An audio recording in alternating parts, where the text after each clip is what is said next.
Hey, what's up, guys? Me, tnjugo, and I'm back again with another Road Thoughts video. And this time, I'm going to talk about Falcon and the Winter Soldier.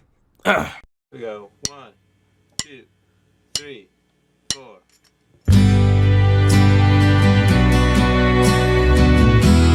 I'm not gonna lie, I started off this video with like already a fucking spoiler. I did not mean to do it, but I caught myself, right? So I had to cut it out really fast before that actually got put into the video. Because people probably would have looked at the video like, oh, it's a review, and then clicked on it, and then when I saw your, oh shit, it's a fucking spoiler. I haven't seen the goddamn show yet. What the hell is wrong with you?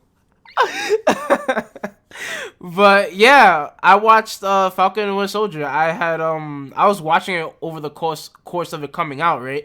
But I was watching it with my dad, so I only watched it when me and him were both watching it together and stuff like that. So we had just finished it today, so I decided to come out and show you guys a review after me and my dad finished it and what I liked, what I didn't like, and how I just felt about the show overall. Really, I'd probably like to start by saying I really like this show.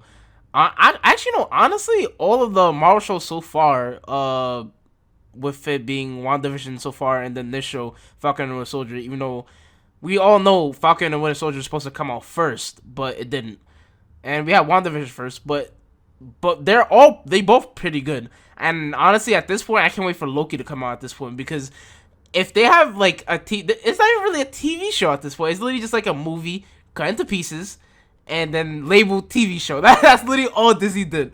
But it's literally amazing. I love everything from like the action, and I'm not gonna say I love everything now, because I do have some gripes I have to get out. But let me talk about some of the positives. Then I'll move to negatives, and then we'll go back to the positives again. Okay. So let's start out with first, I would like to talk about the chemistry, right? The chemistry, I think, is literally perfect. In my opinion, I really love the chemistry that's between, like, either it being Zemo, you got, oh, wait, what? Wait, can I say that? Wait, what? Wait, hold on, no. I can say that. He's literally on the cover of the fucking, of the actual poster. He's literally on the poster. So, no. I can say that part, right? I just need to watch myself for the rest of this review about what I can't say, because I don't want to spoil anything for right now. So that's not spoiler. He's literally on the cover of the show. But the chemistry between characters in the show, I really like. The chemistry between either Falcon and the Winter Soldier, which is most of the time, I think is pretty funny and pretty good. We're having some references. Oh my lord, speak English. References between like some other like movie, either being Civil War or just being like really small callbacks to other properties at this point. Yeah. Not to say something I didn't really like as much is like, actually no, I'll combine it with something else, right? I would probably say like the story is a bit weird. Like, I remember at certain points it was a bit like weird seeing how it was like going and stuff like that. But to tie it into like the chemistry, but also like the lessons that like they were trying to that they were like showing or teaching in the show was pretty good. So like, I don't know, like it sort of made up for it, but like, how can I explain this? You know what? It'll be easy to explain if we talk about that in the spoiler section of the video. So for now, I was gonna keep on moving forward. The next thing I would probably say that I really liked would be how I felt like sort of with WandaVision with character development. Cause I remember when WandaVision came out and I finished it, I cared a lot more about Wanda and Vision more than I did before. Cause with Wanda I didn't really care as much. With Vision I cared a lot more than Wanda, but now like they're up there because of WandaVision, just showing like giving them a whole show or a whole like 8-hour, 6-hour movie to basically explain a couple things about the character and how they're acting and what's going on with that character, right? So I felt the same thing with the Winter Soldier and Falcon. With Falcon, I felt like I didn't really have that much at all to work with, so I didn't really care for him as much. But having like this whole show to like give him all that development and all that like that basically that journey or that through the flames, if you will, of what he went through. And the same thing with Bucky as well, having him go through all of his issues throughout the show and how he dealt with it and how he was been going through things ever since he stopped being, the Winter Soldier and stuff like that. So that was like a big plus for me. On that note, I think I'm about to get into the spoilers of the show of what I really liked. And then some of the things I didn't like as much because like it's a bit more harder to do it like if me not spoiling it. I don't know, for me, in my opinion, it's pretty hard for me not to spoil it. So I'm just gonna get to the spoilers. So if you have not finished Falcon and Winter Soldier, I suggest you go ahead, go finish it, come back to the video, and yeah, go check it out. Check out my video. Okay, here we go. The first thing I would like to start off with is Zemo. Zemo was very top tier in this whole series. Like I felt like he was like one of my dad, how my dad called it, right? My dad, like, he really liked him because he was like more of like a classic type of villain. He was more educated, had a whole bunch of millions of fucking dollars and shit like that. I sort of like that part too, but like I just like some of like the funny quotes to like say here every now and then and stuff like that. And then he would also have, I felt like it was like he knew what was gonna happen to him, so he's like, I'm okay either way. I'm alright. It was almost like he was like, I lived a good life. It's whatever. Whatever happens at this point, you know. Like he's done so fucking much at this point. It's like Zemo was like a bit nervous here and there. Like you can see in his face, like he's a bit nervous, but he was mostly calm towards like the whole series. Like he was mostly just calm and pretty much very helping. Surprisingly, very really helping, and like didn't like betray nobody or anything like that. You know, he was being like a good dude. I don't know why. He's a bad dude, but he's being a good dude a little bit. And I also love how Zemo literally made sure those super soldiers were not gonna get the hell up out of here and start another like little army or a little militia. Yo, the Butler was waiting with the detonator at the end of the show, dude. I really thought they were gonna get away when one of the security guards were like one world and shit like that. I was like, oh come on, they really about to get away. And then the Butler sitting there with a detonator, boom, and then it just cuts to Zemo. I was like, oh, that was really good. I was like, well, this is really good. That was a pretty good part right there. I love that. And I love how this show really depicted how much struggle Sam was going through. From, first of all, he got blimped, so he was gone for like a good 5 years. So he didn't get to see his sister, his family, his nephews and stuff like that. And then on top of that, he had just got handed the mantle of Captain America after like that big battle of Endgame. So it was just like he had like so much stuff on his plate that he had to like deal with, and it really showed like how much he was going through. Well, I think his sister even said it, like he's going through a battle or a battlefield out there, and then he has a battlefield over here that he's still going through.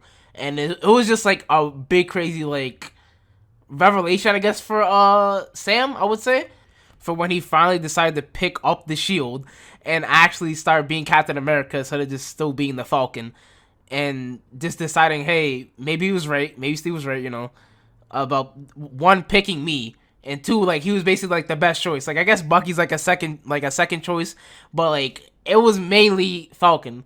It was like Falcon needed to have this and be Captain America basically in his own way, then instead of how Steve wanted him, or saying like going back to Isaiah Bradley and him saying no one should like have that shield or anything like that, on all the stuff that he went through. And then, you know, going back to Isaiah Bradley, I love that whole character depiction and how he acted that out. The actor that was Isaiah Bradley, I need to look that up, but the actor that played Isaiah Bradley, that was amazing. I love that whole segment about Isaiah Bradley and how just like how much pain you can tell, like even in his eyes, you can tell how much pain he went through of all those experiments, how he was just like betrayed by his country, all that stuff like that, and how he just was dealt with like a really really shitty hand from the start, like him and his boys, from all of them being like super soldiers without them having a choice, and just how really bad it was for them, and just depicting all of their struggle. That was like, I felt like that was amazing, and I really loved that part.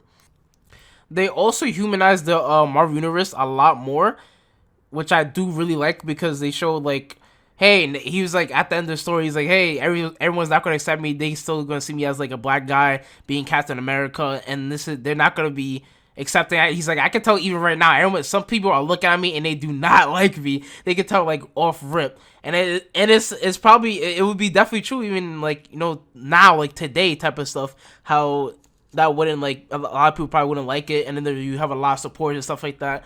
But I did find it was pretty funny. Even some people were like, yo, Black Falcon, that show's hilarious. I was like, yo, just call Captain America. What are you guys doing? Come on now, come on, give the man some respect, some props, you know, some proper props. Now I guess I'll move on to the Flag Smashers. They were okay. Like I feel like it could have been worse.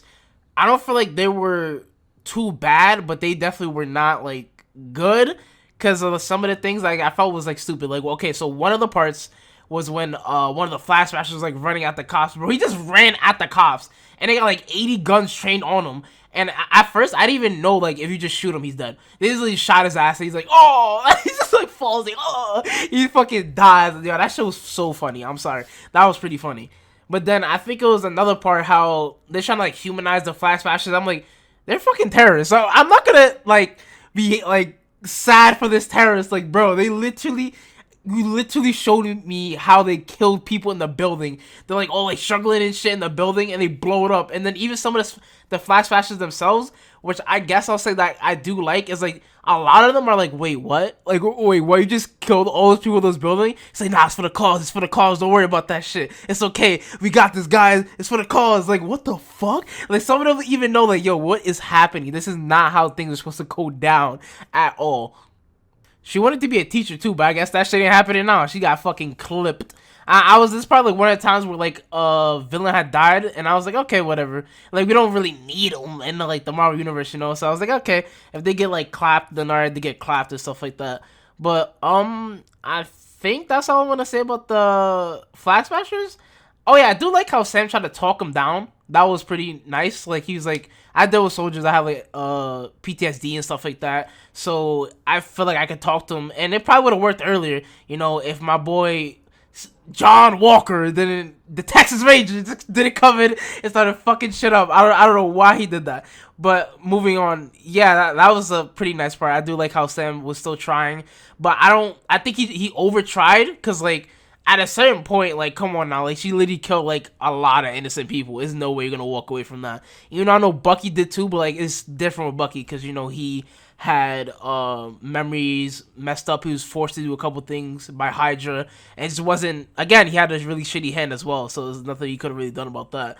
But her, she did that shit with full like force, like she wanted to do that shit. It was like pretty fucked up. But I'm gonna now move on to John Walker and also Battlestar. I forgot what his name is. I don't want to say something and it's not his name, but I'm just gonna call him Battlestar. With John Walker and Battlestar, I sort of really loved it. It sucked like in real life he was like getting like death threats and people mess him. Like, it's a role. Relax, people. It's only like a character. You gotta relax. It's not that serious. But I love that. I literally loved how one Battlestar was like, it wasn't like built up that much because you know he was gonna die. Like, I remember seeing him in the building. I thought he was gonna like blow up in the building when he was about to die, but he didn't. But he died like with that little punch to the wall. When you saw him get punched to the wall, yeah, he was like, you know, he was dead and stuff like that. But I love the John Walker character. It was really nice to see him, like, he was like a regular soldier, and like he was just like really top tier on like, I guess, the human chain list or whatever it is, or the human list in general. That's like, he's like a top tier human. He just has almost near superhuman abilities, stuff like that.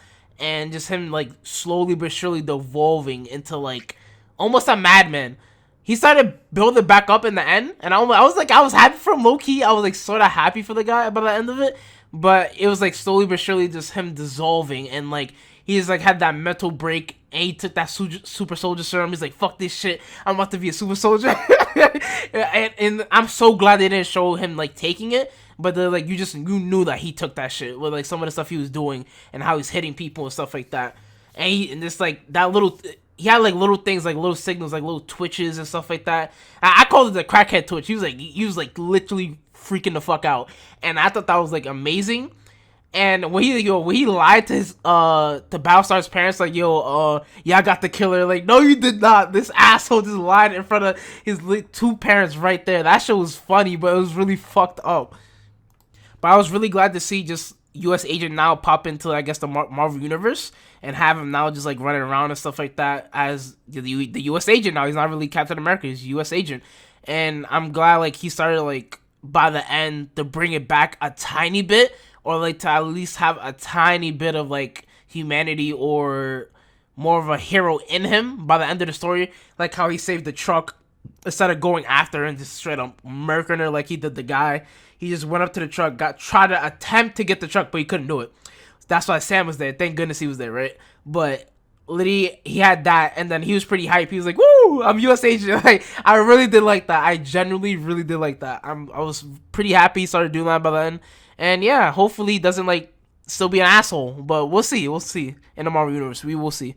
Okay, this video's getting a tiny bit long, so I'm gonna try to fasten it up. This almost turned to like a tad bit, a tiny bit, just talk about the characters, but we're just gonna talk about I think it was like Sharon Carter, and here we go, and talk about that character of how I believe Sharon Carter. Hopefully, I'm not wrong about that. I guess correct me in the comments if I'm wrong, but just talk about her and how she had she was the power broker. I sort of did not like that at all. They could have just made it a whole different character and stuff like that, but instead of making her the power broker, I felt like that was a bit like, like I really just did not like that at all. I sort of did. I just wanted her to like just be a regular person still in the Marvel universe, maybe be a good guy, but nope. She was the power broker, and then now she's pardoned, so now she's gonna be like, now she's like the queen of the world at this point. So this is about to be like pretty crazy. I want to see where they're gonna take it. But to now move on lastly to Bucky. That Bucky, I felt like that was some really good development of how they start off with the old man, and then how you slowly but surely found out like he actually killed his son. Actually keeps hanging out with him, and also how Sam gave him that good talk to talk, just saying like, "Yo, this isn't really how you're supposed to really develop these relationships. I mean, how you should go about things. You should go about things your own way and try to repent in a completely different way." And I really did it and like that, and he just like completely just changed. He was like, "All right, let me just go out and just tell him what's going on by the end of the show and how he went about things." But it also like Bucky was trying to get like with Sam's sister and some stuff like that. They were looking at each other like, "Yo, what's going on right now?" I was like, "What the hell?" But Bucky's about to go with her and stuff like that. It was almost like he was also with the Wakandans, so I don't know. Maybe Bucky was like, "Yeah, I don't know. This is what I want." So. And lastly, I probably want to put like I would have loved that they had more therapist scenes where it was basically just him and Sam basically just talking it out, or basically going through like little therapy lessons, stuff like that, because I really did enjoy it by episode 1 and 2, because in episode 1 it was just Bucky. He was talking to his therapist about how he's gonna go about things and how he's gonna try to fix things for himself or make himself basically feel better or show repentance and stuff like that. And then also episode 2 where I believe where it was just him, and it was it was him and Sam, and they were just talking. It was almost like a married couple type of thing, because I think that's what the therapist said. And they did not want to be with each other or talk to each other at all. But by the end, they were pretty much friends. Like they don't want to say it, but like they're probably gonna be like besties or some shit like that, going out for like mimosas and shit, doing some just doing some best friend activities. But yeah, I really love this show. I really would suggest it to anyone if you have Disney Plus. Or if I don't know if you want to do something like get illegal or bootleg, but yeah, you didn't hear that from me. But it was a really good show. I think I liked it better than WandaVision a little bit though. So I don't know. I'll give this like a good like 9.5 or 9. It's just like the story lacked a little bit, but that's fine with me. It was really good. I loved everything else about this show, and it's definitely worth the watch. So I'll see you guys in the next one. Like, comment, subscribe, and peace, guys. We go 1, 2, 3, 4.